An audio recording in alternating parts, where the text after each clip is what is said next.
getting out and meeting people and creating relationships that were valuable to me is what helped me to open doors for other things that I wanted to do. And then just setting the tone and having the intention and the manifestation to say, this is who I want to put my clothes on. This is what I want to work with, because I'm in control of it's my brand, it's my clothing line, and I'm making it, and I'm in control of who I want to see in it and everything like that.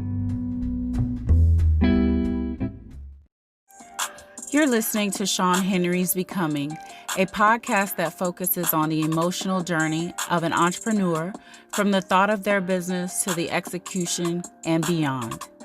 I am your host, Sean Henry, a serial entrepreneur, speaker, real estate investor, landlord, 21-year retired Army veteran, and author of When the Bank Says No. I'm sitting down with entrepreneurs to talk about their processes and the lessons they've learned along the way. Fasten your seatbelts. The journey is rough, but rewarding.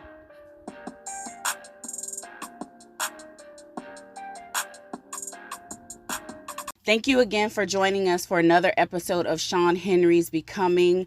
Today we have another designer, but this designer is definitely extremely unique. Her fashion, when you step out in her designs, you are definitely going to be noted.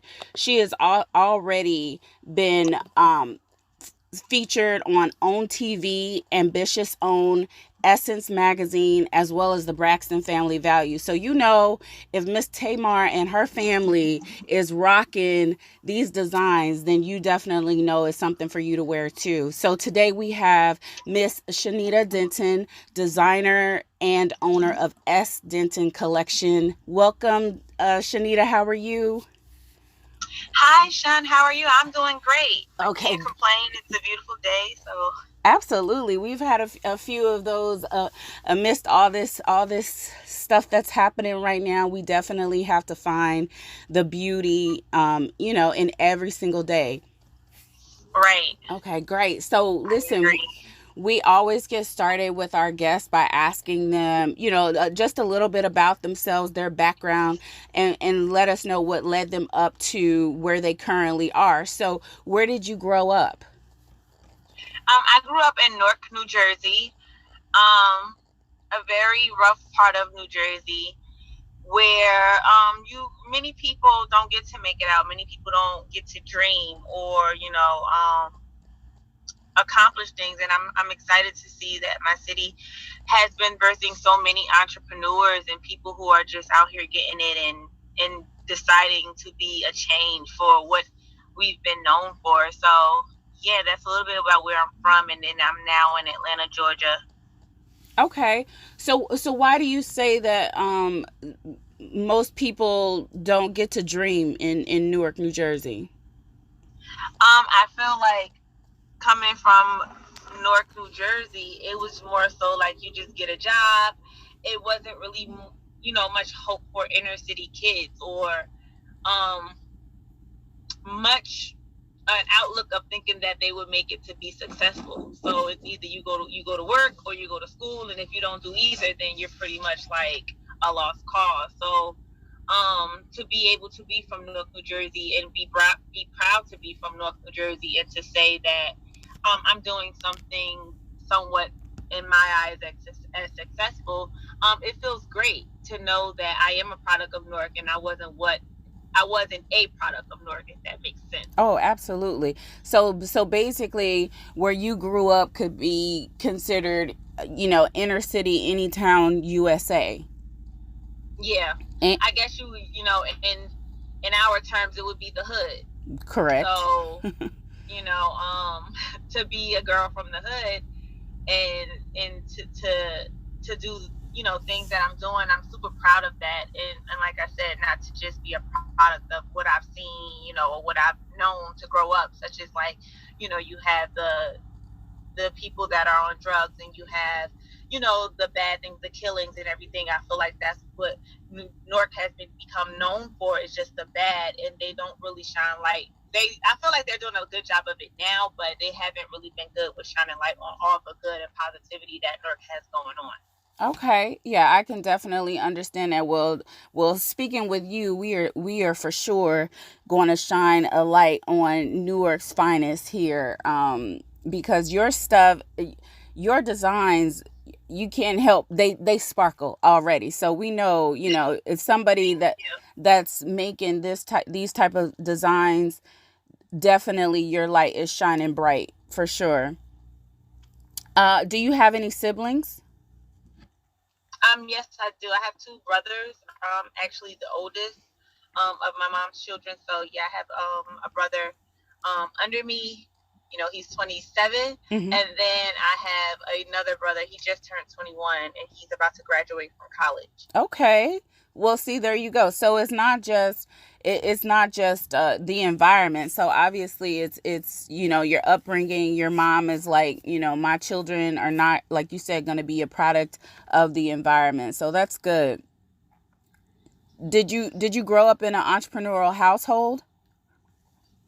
No, I like my mom. She to this day she still works like she works like crazy. She's truly very strong and very motivated. But my grandmother is an entrepreneur or was an entrepreneur. She actually just retired about 2 years ago, and she owned her own lounge in New Jersey, Mm. called the Playhouse, which she had that since about like the 1960s. Mm-hmm. So yeah, she was the first look of an entrepreneur that I had ever seen, and I will say that I do have a lot of traits from her in the sense of just being motivated and just being that leader and that boss. And I saw my grandmother just not only be a leader and a boss, but look very fashionable while doing it. So she did have a bit of an influence on me. Okay. Yeah, we could definitely see. When I look at your stuff, I see, a little bit of that old time glamour. So Uh-huh. so I can definitely see that for sure.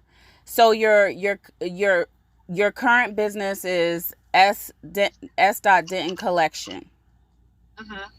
Okay, and were there any hobbies or interests that led you to this business? No, I always tell this story about how like I went to school, I tried to do college, which it didn't work for me. Mm-hmm. Much like how entrepreneurship doesn't work for everybody, it's some people as well.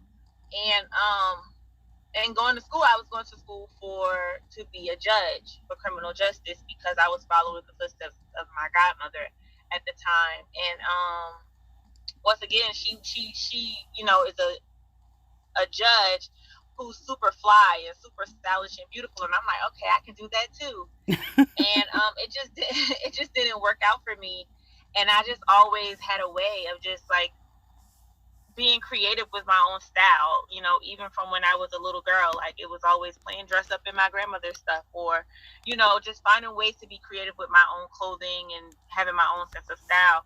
And I would just start sketching, and I started taking these designs to my mentor, who became like a second grandmother to me. And she was just like, "Where do you get these designs from?" And I'm like, "I just come up with them. It's things I just want made." So she would sew the designs for me until one day she was like, "Why don't you just, let me teach you how to sew. I'm not going to make anything for you. I'll teach you how to make what you're sketching, and you can turn it into a business." And I was like, "What? Like, really?" And she was like, "Yeah." And from the day that she told me to come over to start teaching me, I took it very serious. I had my machine and everything, and I was ready.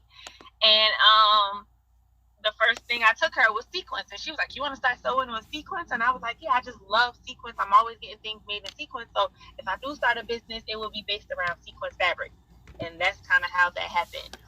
Wow. And so is sequence harder to kind of manipulate than anything else, any other fabric? Yes, it is. Because it's pretty much like a beaded fabric. It has scales on it, and you have different grades of sequence. So with sewing sequence, it can become really tedious because you're breaking a lot of needles versus just sewing on a flat, smooth edge, you know, fabric such as a knit or a polyester or a silk or something like that, which can be a little difficult at times because it shifts. But with sequence, it's a bit more difficult, and I find that a lot of designers sometimes don't like to work with sequence. They'll do certain things in sequence, but my whole line is pretty much based around sequence fabric. And I just like a challenge anyway. Like, so I've found a way to manipulate the fabric to work for me. And I always tell people who I mentor, don't allow the garment or the fabric to work you. You got to work the garment. You got to figure out how to maneuver it and finagle it in a way that it isn't daunting for you and it works for you. So Absolutely. So essentially, then learning how to work on one of a most difficult fabric worked in your favor. yes, it Mm-hmm. has. Mm-hmm. And so were there any hobbies or anything that led you to deciding to be a designer or a seamstress? No, like I said, I did. This wasn't the field of choice that I decided to go in. So I Right. didn't. I wasn't the girl that sat around and was like, I wanted to be a fashion designer. I wanted to be, you know, anything of that nature. Like I said, I wanted to be a judge. Mm-hmm. And I took something, like I said, my little drawings that I was taking, um, they weren't the best drawings, but my seamstress at the time, like I said, who was my mentor, she was able to understand what I was asking her to make. And like I said, so she took that and decided to say, like, why don't you just start learning how to sew? And that's how, like I said, it came about. So from that point, from learning how to sew on one of the a difficult fabric, at what point did you decide that this was going to be a business? Once I made my first garment, which was like, I still have it to this day. I won't sell it to anybody. It was like this backless jacket, like sequence jacket. It was super dope.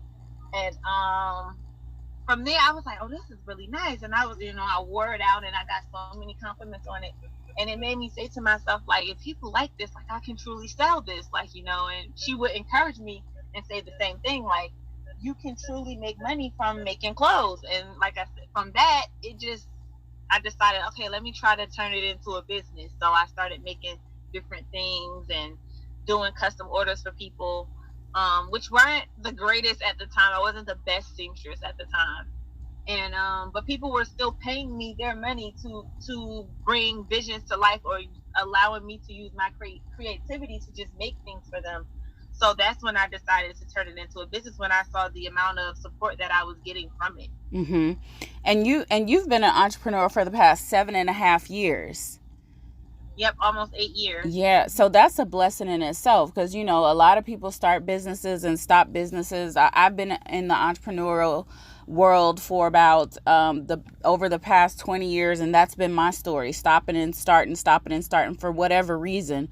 And now I am back as a full-time entrepreneur as of this past February, and I'm so excited of this journey. So how was it, starting out? How did you afford the fabrics, and how did you market your designs? Like you said, you wore your jacket out, but how did you start your marketing plan, and the finances of it all? I definitely have to give much credit to like my husband, who has been like my rock and my greatest support system. Because I never started and stopped. I may have slowed a little bit, Mm-hmm. because I did go into going back to work. Like once I had my son, being an entrepreneur, it can be hard and it can be very expensive. So for me, I started working again while in the same time still pursuing my goals and my dreams with my business. And then I decided full time around 2015 that I was like, okay, I'm never going back to a job ever again. And I pretty much stuck to that motto. But like I said, it's been many days where it was like, what am I doing? Why am I doing this? And it was days when I had to look at my account and say, it's been overdrawn so many times and in the negative so many times that I don't know if this is what I'm supposed to do. But I feel like in those moments when I question myself is when I feel God always sends like an anchor or some sort of like blessing, whether that's a new client, whether that's a TV show hitting me up, whether that's, something that will have me being like, okay, I know this is what I'm supposed to do. Some type of divine intervention. So I truly thank my husband, because he has been the one to keep us afloat for so long, until I was able now to say, okay, I got this. My business is doing good.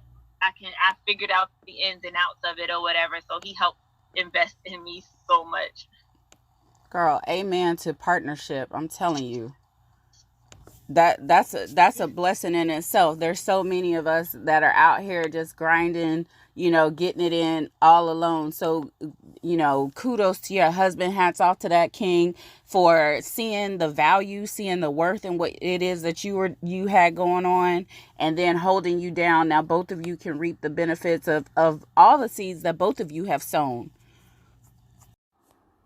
Hi, this is Sean Henry from Sean Henry's Becoming. If you haven't heard about Anchor, it's the easiest way to make a podcast. Let me explain. It's free. There's creation tools that allow you to record and edit your podcast right from your phone or computer. Anchor will distribute your podcast for you so it can be heard on Spotify, Apple, Podcasts, and many more. You can make money from your podcast with no listenership. It's everything you need to make in a podcast in one place. Download the free Anchor app or go to anchor.fm to get started. Yeah, you definitely need a good support system, because I don't know what I would have done without his support. I probably would have gave up a long time ago, but he truly believes in me, and in those days when I'm like, I give up, I don't want to do this anymore, he's like, are you serious? You done came this far and you're just going to give up? And all the hard work, everything you work for, you just want to stop? And it's like, you know what, you're right. Like, so. Yeah, but being an entrepreneur can definitely be hard. So yes, I listen. Trust me, I understand. And then that's why I started this podcast, because a lot of times you're like, am I like you said, am I on the right path? Am I doing what I'm supposed to be doing? So you have to believe in yourself, and then your tribe has to believe in you too. So right. Okay, so and then with so much, I feel like with social media, it kind of glorifies all the highs, and I try to be as transparent as I can with my audience, because I was that girl that would see things on social media and be like, oh my gosh, like they're doing so amazing, only to meet some of these people or see some of these things and see that it was all a lie, or it was just something to sell you a dream. So just being able to give the real about what is going on within my business. I enjoy the journey, whether I had it and lost it all today. I don't mind sharing that, because I think people need to see that side. People just glorify the entrepreneurship of, oh, it's so amazing, you're going to make all this money, you be a millionaire and all this other stuff, when that's just not the case. Like, you have to really, really put in years and work hard for that. So absolutely. Yeah, one of the questions I always ask our guests are, how do they feel about the gross narrative report? So basically what you just said, a lot of entrepreneurs, they'll talk about, oh, I just made $85,000, or I just got this check for $20,000 or $8,000, whatever it is, but they never say what it cost to get there. So basically that money is just paying themselves back. Right. Mm-hmm. Like, you don't really see a profit. Like, even when I've made some of the most money, it's like, okay, it has to go back into this. I have to pay my employees and things like that, to where you're like, wait, I just made all of this and this is what I'm left with. But like I said, it takes a lot of time and discipline to understand that, because sometimes, you got these businesses out here that are frauding people, that make all of this money and don't do those things. They just use the money on themselves and things like that. So I feel like it is a false narrative that some people draw about entrepreneurship and what it's supposed to be like. So I get so many people who come to me and they're like, I want to start a business and this and the third, and I saw this person doing it and I want to make this type of money and yada yada yada. And I'm just looking at them like, first of all, you don't even have like a whole name or a business plan of what you want to do. So how do you plan to do that? And I'm not saying whoever you saw is lying, but again, like, you're looking at something that you're looking at a still photo or a video for a few seconds of what they want you to see. Absolutely. Yeah. So once you break it down for them, what's usually their rebuttal? I mean, sometimes some people may shy away. Maybe I'm just too blunt for some people, or sometimes they'll take heed to do the work, like, and that's what I try to tell everybody. You do the work, you'll see the benefits. Like, but if you want to just take the fast route, you might see some benefits. Some people get lucky, but I just don't feel like it'll last long, and you won't appreciate it as much. Like, I appreciate everything within my business because I know the nights, I know the days, I know the hours and the minutes and seconds that I put into it, the tears, the sweat, the blood, the sacrifice, the times I didn't spend with my husband, the times that I had to tell my son that I couldn't take him somewhere because I had to put business first. I know those things, so I appreciate it. Yeah. So that goes into the question I asked. What's your opinion on job shaming? Because, like you said, entrepreneurship is not for everybody. However, in the world of social media, we see entrepreneurs, shaming those that have a regular 9 to 5, 8 to 3, whatever. Where they're working for other people. Most entrepreneurs say, "Oh, you're helping someone else achieve their goal. You should be working on your goal." What do you say about that? I mean, I can never job shame someone because I had a 9 to 5. I had to do what I had to do to provide for my family. And again, when you're growing up mainly in like a Black household, that's what you're told to do. You're told to go get a job. You're told to go either, you go to work or you go to school. It was no entrepreneur, like you're going to go be an entrepreneur. So I have many friends, like my husband included, who work 9 to 5. So how can I ever shame that? Because like I said, he's been the one to keep us afloat when my entrepreneur job or whatever was not working out. Yeah, my friends who have 9 to 5s, like, they're still making sacrifices as well by going to work every day, by doing what they need to do to pay their bills and make a living.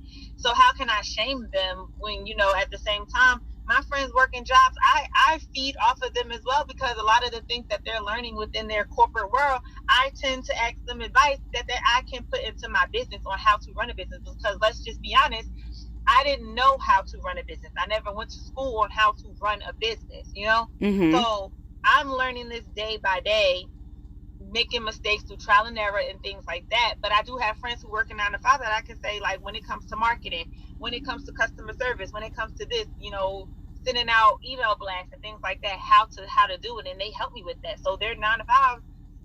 The skills that they're learning is helping me in my business. Absolutely. Yeah, I never understood that either, because that quote unquote guaranteed check can fund your entrepreneurial goals and help you to get to the status that you are right now. Right. Yeah. So, okay, so you said people were contacting you, like I mentioned in the intro. You've already been featured on in many publications, different networks. So how did that happen? By God, and I guess by them seeing the sparkle and the shine of the sequence. Absolutely. But I also say that when working as an entrepreneur or anywhere, you want to just make sure you're creating valuable and intentional relationships. So, just by meeting different people, and I'm not as out as I need to be, especially now because of Corona. But even still, like, I would try to go to events here and there because I'm more of a homebody.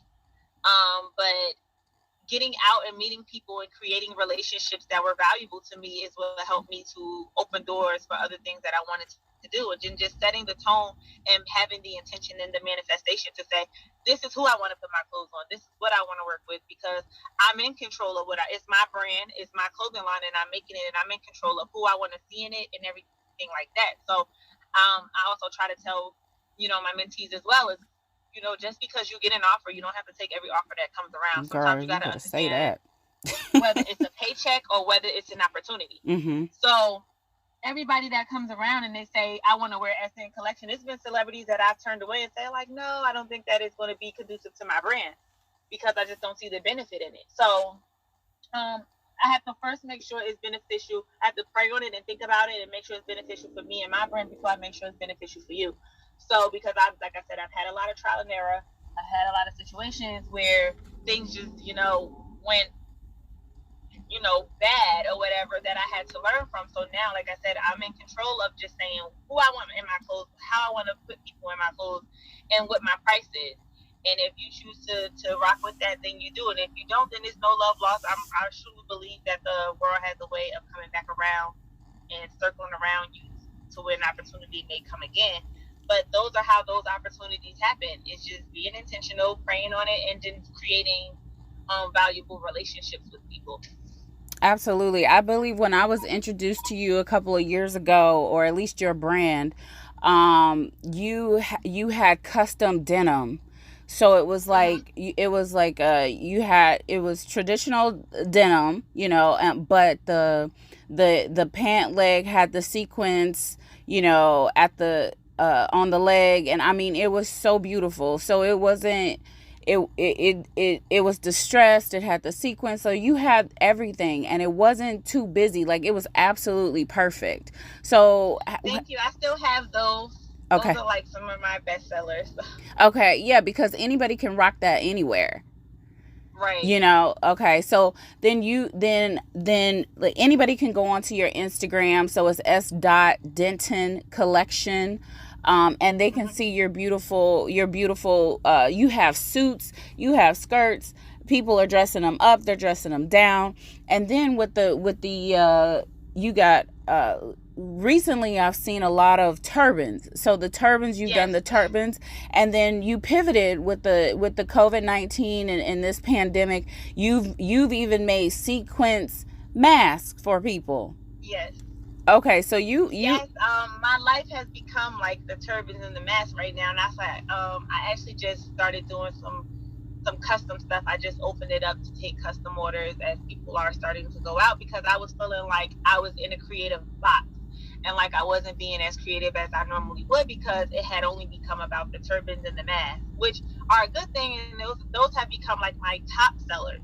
So I'm still sticking to that, but now I'm opening it up more to be like, okay, I'm gonna ease back into doing some custom work and taking orders, because with COVID happening, I did have to shut down, and a lot of my prom orders, and I had wedding clients and things like that, had to cancel due to the fact that they couldn't even wear the garments, and nobody was really saying I need custom garments, because where were we all going? We were all quarantined.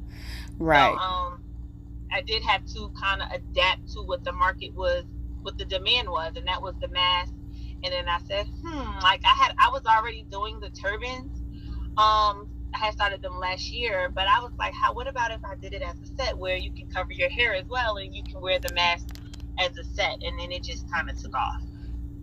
Okay, so what made you in each design? Okay, we know you have the custom stuff, but when you're just in your workshop and you're deciding to be creative, you because you've dressed some very fashion forward people, like Claire Sulmers of Hmm. Fashion Bomb Daily. She's rocking a beautiful red sequin suit, amongst other designs. So how do you decide, okay, I'm gonna do a suit today, I'm gonna do a skirt, or how do you decide what the collection's gonna be?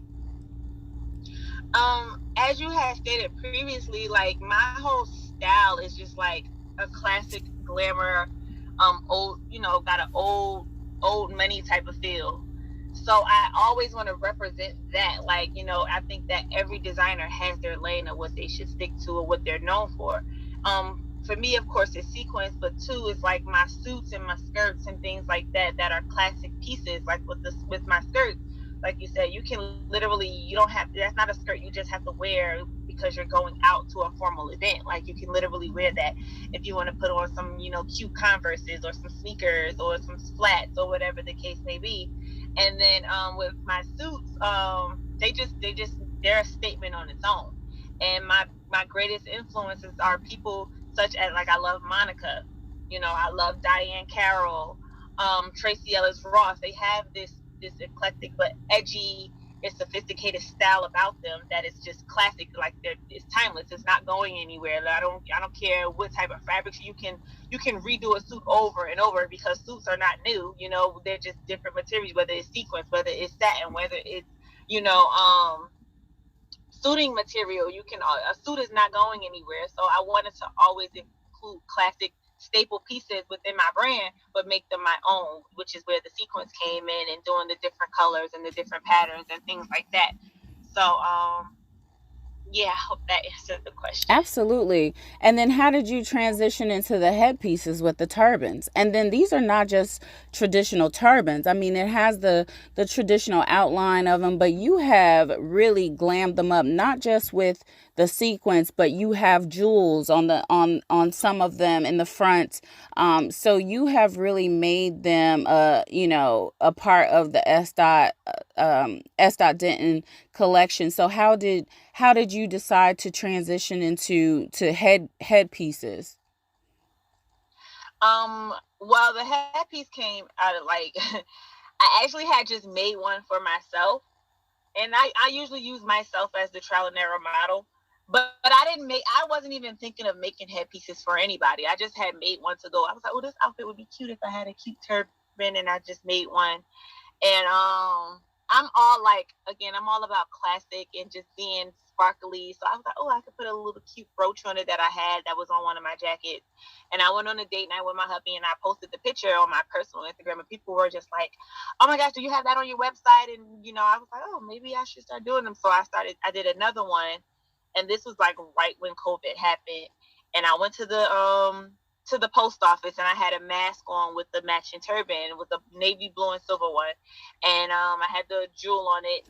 And from that, people were just like, where can I buy this? They were like blowing up my DMs and everything. So I was like, okay, maybe I should just start selling them as a set, because I had, like I said, I had already started kind of the turban, but they weren't like really picking up right away. But then once I added the mask on them is when they like picked up and took off because of everything going on. Mm-hmm. But yeah, that's kind of how I started that. And then I wanted it to still, like, because you can kind of pretty much buy turbans anywhere, but like I said, I wanted it to be an Espen Collection staple. And I think everybody knows me not just for the sequence, but more the reversible sequence where you get the two colors. So I wanted to do that, and I added the brooch because I just feel like when you see that turban and you see the brooch on it, you're gonna automatically tie the two together and say, "Did you get that from Denton Collection?" Because I saw it, and like I said, everybody can do a turban or whatever, but I wanted it to be my own, where they had the matching brooches and things like that. So Yeah, and then so also right, because your sequence is definitely not one denomination when it comes to color. So it is the reversible sequence. You rub your hands across it, and that gives a completely different look altogether. It can change up the outfit as well. But you also have joggers. You have joggers, the velour joggers. Correct me if that's not the right fabric, but the very soft, beautiful fabric. And your designs are not just limited to sequence. yeah, I felt like I had been put in a box of just like, if you just go to her if you want sequence. And I wanted to show my audience that I'm not just the sequence queen as I've dubbed myself. I was like, I can do other things. Like I can sew pretty much about anything. Like I said, when I had my wedding, I did all my bridesmaids gowns. None of them were sequins. Surprisingly, everybody thought that I was going to have a sequence bridal party, but I had, they were not sequins at all. I do normal gowns that are not just sequins but different fabrics and things like that. And I wanted to introduce velvet variations. That's the collection you're talking about with the joggers and the matching top, as a way for people to see that, okay, like, not only she do sequins, I don't feel like I just have to go to her for formal events or things like that, but she also do just regular ready to wear pieces. Absolutely. Yeah, and they're beautiful too. And you don't have to be a Thank size you. 0 to wear your stuff. That's very No, important. and I always tell people, they say, you don't sew for plus size girls, and I'm like, I really do. Again, like, mainly, it's so weird because even with my skirts, my number one seller in the skirts, the size is about a 16, 18. And I've Mhm. had people who requested special sizing, such as like a 20 to a 22. So I do custom sizes, but keep in mind, I am the face of my brand and the model for my brand, and I'm about a size 6, 8-ish now. So most of the time when I make a sample piece, I'm going to make it so that I can wear it, because I know how I want to wear my stuff. I know how I want the pictures to look. I know how I want my ads and my campaigns to look. So I'm usually acting as the face of my brand. So I think that it kind of confuses people that I only do it for this certain size client, when that's not true. Right. Well, I think anybody that looks you up, they can definitely see that there are some beautiful plus size curvy models on here. You have people of all sizes on your Instagram for sure. So, and then again, the items are customized. So if you're making them to fit that person.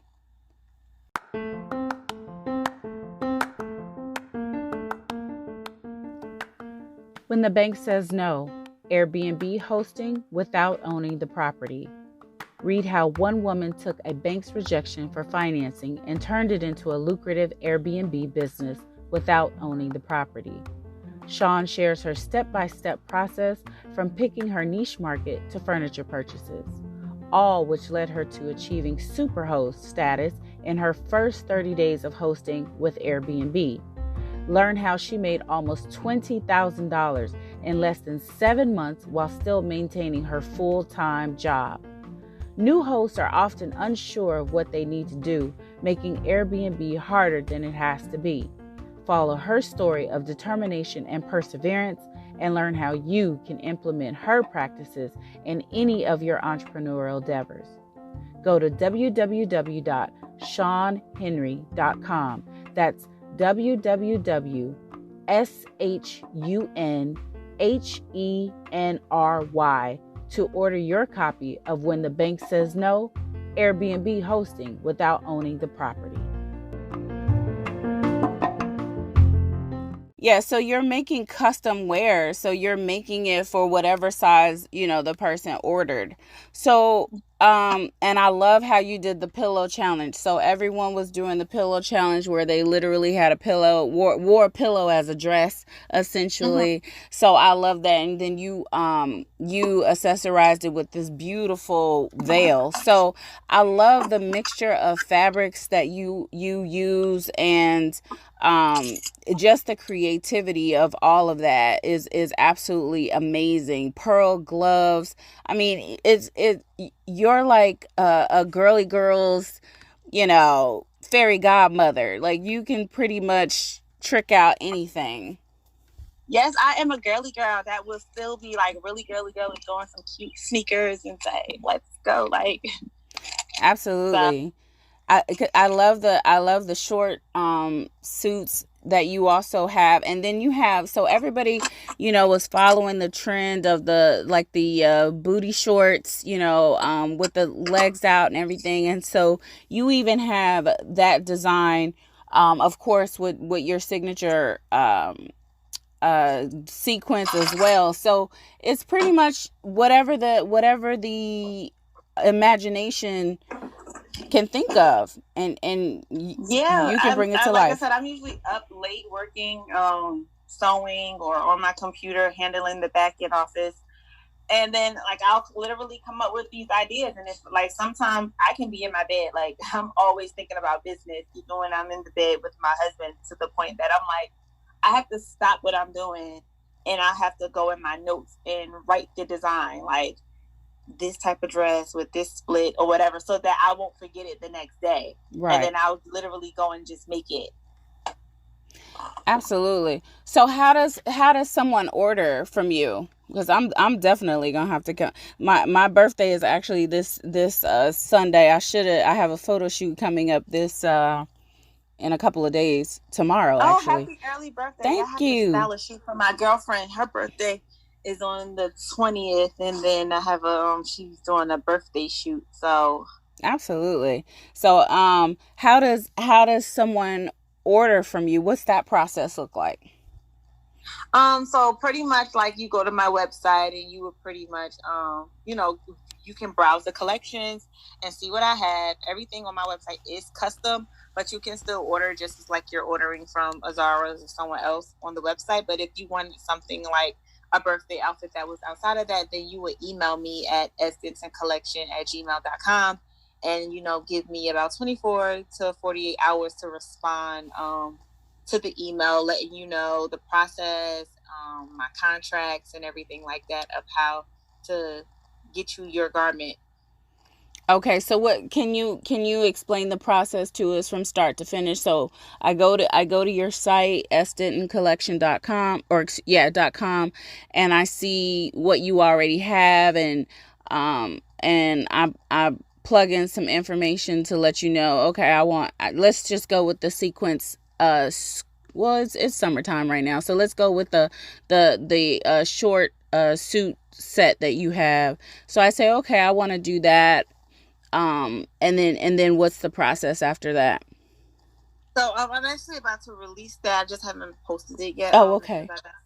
Yeah, so pretty much you go on the website and you would select the suit, select the sizing. Now, if you felt like you wanted to add your own personal measurements, because I'll have the suit listed as a small, 4 to 6, medium, 8 to 10, things like that. But if you wanted to be more specific and add your bust, your waist, your hips, then it says additional measurements box that I think some people skip over, but it's on the website when you're ordering. And then there you can add in the notes what, measurements you want to put in. And then once you press, complete your order, all the information comes to my email. So I'll see everything. I'll see your measurements and those things. But if you decided, I like this short set or whatever, but I want to add this to the jacket, I want to do this to the pants or whatever, make them a little longer, then that's going into the more of the custom route, where you have to email me so that we can communicate back and forth on what it is you want and how I plan to execute it. Okay. And then from there, you would just pay, the amount of monies you need to pay. I start the garment, you'll pay for shipping. I'll ship it to you. And then I try to ship it in a decent amount of time that if anything needs to be altered, you do get one free alteration, in which I will do that and get it back to you. Okay. So there's no fittings that happen in so if they're local here in Atlanta, is there an opportunity for fitting? Yes, I do. I highly suggest fitting, but I know most of my clients are literally in the LA area, Houston, New York, New Jersey, those type of areas that I know that they're most likely not going to come here for a fitting unless it's like a wedding or something where they're, it's a little different. They're like, okay, we got time, we'll come for our fitting, whatever. But for custom garments like a birthday or anything like that, they'll usually just get the garment made. I send it to them. If they send me the correct measurements and take the measurements properly, then the garment usually comes out as it's supposed to. But if not, then if they need the alteration, they're able to send it back, and I'm able to do the alteration, send it back to them, and then we'll be fine there. Okay. Sorry, my dog. Oh, it's okay. So okay, so how does it, so what's the price range like for something, and I'm gonna say simple, so don't be just I don't want to be disrespectful, because I know this is definitely not simple, because anybody, if it was, everybody would be able to do it, but something like from the turban and the mask to something like your the suits. So what's the price range, so our listeners can have an idea of how much they need to put back to spend? So for my turbans, they start at $70, and then the masks are $25. And then for something like my custom suits, which are a bit more intricate, they start at $1,200. Okay. Yeah, but these are statement pieces. I mean, even the mask, before COVID-19 was happening, you had rappers wearing masks in their videos. So these pieces, people can rock them for many years. Absolutely. Many years. Mm-hmm. Absolutely. Yeah, I'm looking at your Instagram, and it is definitely beautiful. I think I went to dinner one night, and I seen a girl. She was actually having a mini photo shoot in the parking lot of Bonefish Grill in one of your designs. Oh, wow. Yeah. I was like, that looks familiar. And you're so right. Like, your stuff just pops out. It stands out. So anyone who sees it, automatically is like, oh, that's a S Denton Collection, piece. So yeah, they definitely stand out for sure.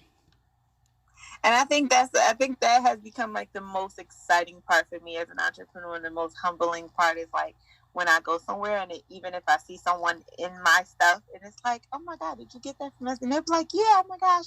And I'm like, oh, I'm the designer. And they're like, oh my gosh, you're the. And I'm like, yeah. Or if I'm out and they're like, oh, what do you do? And I'm like, if they see me with something on there, like, where'd you get that from? And I tell them, and they'll say, oh my gosh, I follow you already. You're the designer. So it's so cool. That's good. That's good. Yeah, it's always great when someone else appreciates your work. Mm-hmm. Now, Yeah. we talked about, the stagnant phase of entrepreneurship, how to get out of that, how you got out of that. What advice do you give those who are considering entrepreneurship? You said you have some mentees, that are trying to learn your craft, or they already know your craft and they're just trying to tighten it up. What's some of your advice you would give those that are considering going into entrepreneurship? Pretty much like you just create a plan and know what it is you want to do. Stick to your lane and don't try to conform to what you feel like society wants you to be or what others feel like you shouldn't be doing or you shouldn't be doing. For me, like had I listened to like my mom, like although she wants the best for me, or listen to others around me who felt like maybe you should just get a job, maybe you should do this, it isn't working. Like I wouldn't have accomplished as much as I've been accomplishing now, and what I plan to accomplish in the future.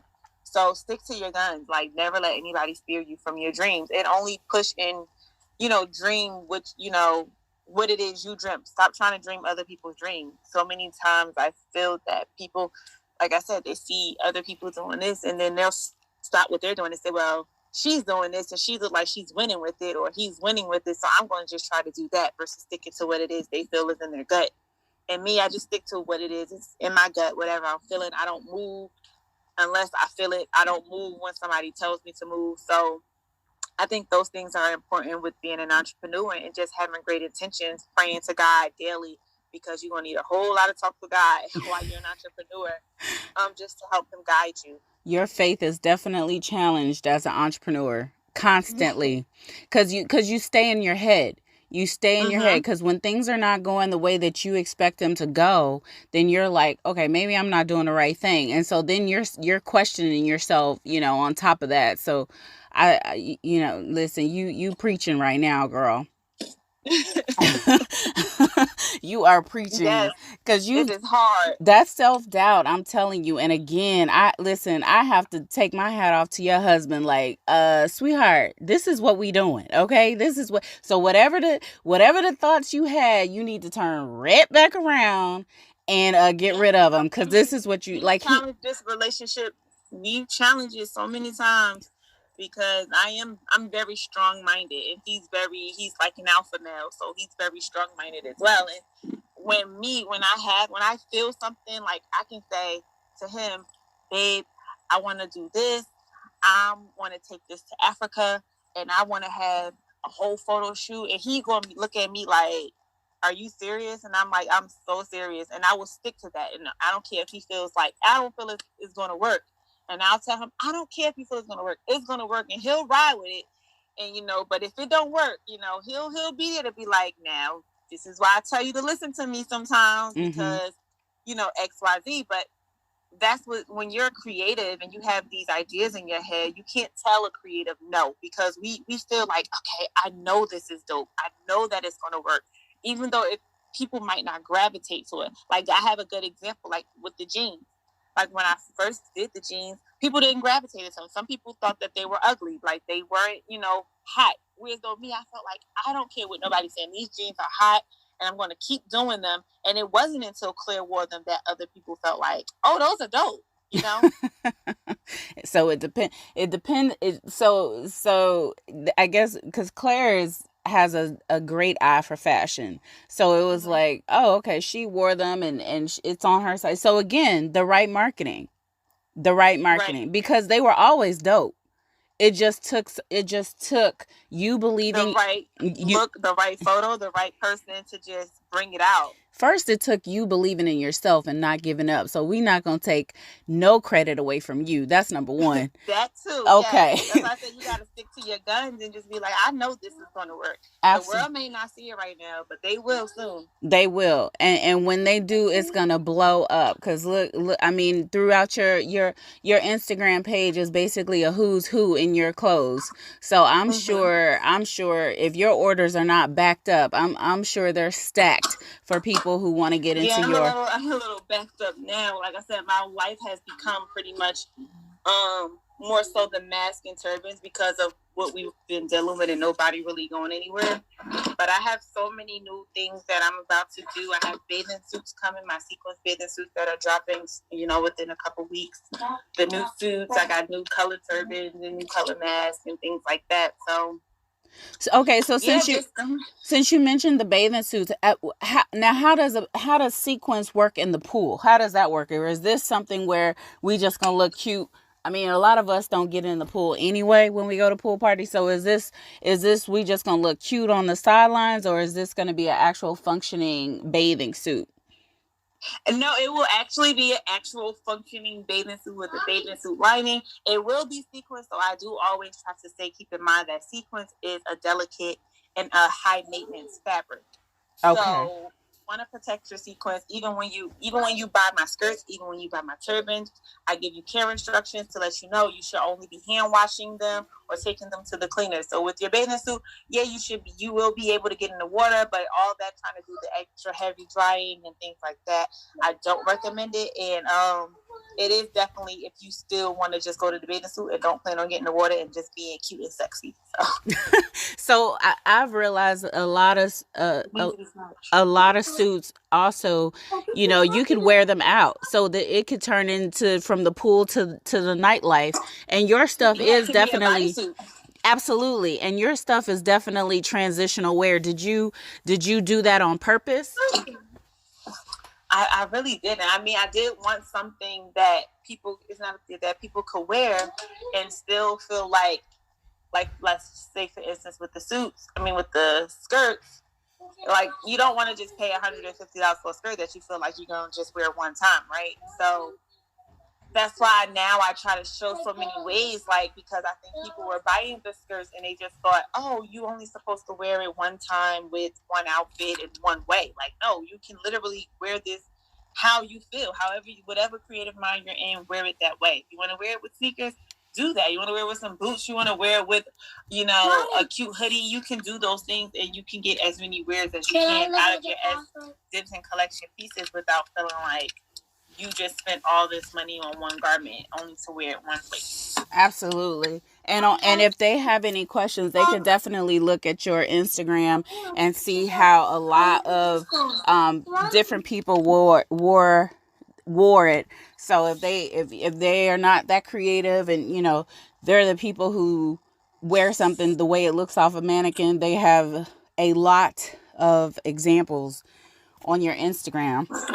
Yes, because this is for the bold and the free over here at Denton Collection. We like to be creative with our sequences. So even with people who have been sending me and tagging me in their photos, it's super cool because like I do these little email blasts where I just ask people like, send us your best photo, we'll feature you, and then they'll usually participate and actually get dressed up, get their makeup done, and actually send us their photos, whether that's in their turban, skirts, or whatever. So it's super cool to see how outside of my own mind, how other women think and wear their collection garment. Are you inspired by that? Has any someone else's styling inspired a specific garment? Yes, I'm always inspired by I think it's like one of those things that just fuels my adrenaline to be like, okay, I gotta keep doing, I gotta do something else now. What's the next thing? And I'm always talking to my team like, we have to focus on what's the next thing, like what's gonna make them say wow, So I am inspired by when I see these stylists or just these women who style their garments in different ways that make me be like, oh, I didn't think, like my girlfriend, she always shops with me and she's like, she may wear with a hoodie or some cute boots, and I might be like, I didn't even think to wear it like that. Like, I didn't think to wear it like that, but now I know I can wear the skirt like that, or wear my suit, and I can take my suit and take it apart and do the jacket with these cute shorts, or maybe the jacket with the cute tulle skirt, or maybe the pants with the cute hoodie. You know, that's what I'm saying. I want people to see that it's interchangeable, and it's not just you have to buy this one suit, wear it this one way, and then you put it in the closet until you feel like you can bring it out again. Are entrepreneurs born or made? I feel like entrepreneurs are made. Like, I mean, I feel anybody can be born an entrepreneur. Like, you have some sort of trait in you, and skill set in you. But I feel like entrepreneurs are definitely made, because you have to build yourself to pretty much have a strong mindset to do it. Like, you have to make yourself believe, for one, that you can be an entrepreneur. You have to believe in that, and then you have to make the sacrifices. You have to make the commitment to want to do it. Like, so, like I said, I don't think that it's just born in you. It's something you learn. It's something you grow attached to, and it's something that you're committed to. Yeah, absolutely, for sure. And what is the impact that you're hoping to achieve with Denton Collection? As I always say, I want Denton Collection to be worldwide. I want it to be, you know, I want to just make an impact in households of just saying, like, this garment made me feel beautiful. This garment made me make a difference. I try so hard with my customer service to make a difference, whether that's putting on a smile on their face when they open the packaging and how it's packaged up, when they read my personal thank you cards, and just leaving an impact on the world, not just to say, you know, this was just some boutique fashion brand, but it was a worldwide fashion house. And that's where I plan to go with it, is to have my own space, you know, in the upcoming years, that women can come to from all over and get to actually interact and meet the designer and be personable, and get a feel for my clothes up close and personal, and walk away feeling accomplished. Like I said, like, this made me feel empowered. This made me feel beautiful. This made me feel classic and timeless, just like the clothes are supposed to be. Absolutely. Yeah. Yeah, your stuff is definitely timeless, like I said. We definitely like to share our spotlight, you know. So I always ask for our guests to name a Black owned small business. Let us know what they do. How can we find them? How can we support them? Mm-hmm. Is there go ahead. I mean, I have so many. One is like one of my good friends, Stylish Diva. She has her own, you know, platform that she's promotes fashion through positivity and style. So I can give you her Instagram. Is at stylish_I_diva. So we got stylish diva, stylish_IEYE_diva. So we definitely want to look at that. And then is there a book that has helped you or your business grow? You said has a book? Yes, a book. Yes, like I don't read as much as I normally used to, because I be so tied up with work. But I truly love You Are Badass by Jensen Thero. It's pretty much like an affirmation book, just teaching you, just shaping your mindset to just think, to let you know you are pretty much a badass and you can do it. And that's definitely. Go ahead. I was going to say that's definitely something that is needed as an entrepreneur. You always need that reminder. Yes, that you are a badass and that you can do it. So yeah. What were you going to say? No, I was thinking of other books that I can name, but I didn't want to just give so many. Girl, listen, I've had people give me lists, okay? I'm like, good Lord. But hey, it's something, is whatever it is that you want. Like I said, at this point, this is your platform. You telling us about you and what motivates you. You never know who's listening that's like, you know what, Shanita did this. I look up to her. I want to be like her. And so I'm a read everything she's doing, you know, because you never know who can get inspired by what. Well, I have so many other great things I can't really speak on right now, but so many great things I plan to release. You know, just keep following me on Instagram and watching the brand grow. Oh, for sure. Okay, so now tell us how can we what's your Instagram or social media handle? How can we find you? How can we order? So you can find me at s.denton collection. That's my Instagram, and you can pretty much find the same thing on Facebook. And then for my website, it's www.sdentoncollection.com. Anything else as far as emailing, if you still want to email me, is at sdentoncollection@gmail.com, and that's pretty much it. And all of that can be found on your Instagram as well. So if Yep. they can one they can rewind this and also go to S.Denton Collection on IG and find all your information, find all the beautiful garments, see that your creativity spans from color to actual pieces, and we really look forward to what you have in store. And thank you again for joining us on today and sharing your experience with us. Super excited. I really appreciate it. Thank you. No problem. Thank you for interviewing me.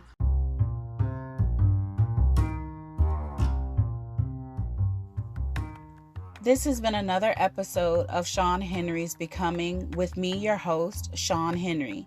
If you've gotten anything out of this conversation, please let us know in the comments or by going to SeanHenry.com and leave a review.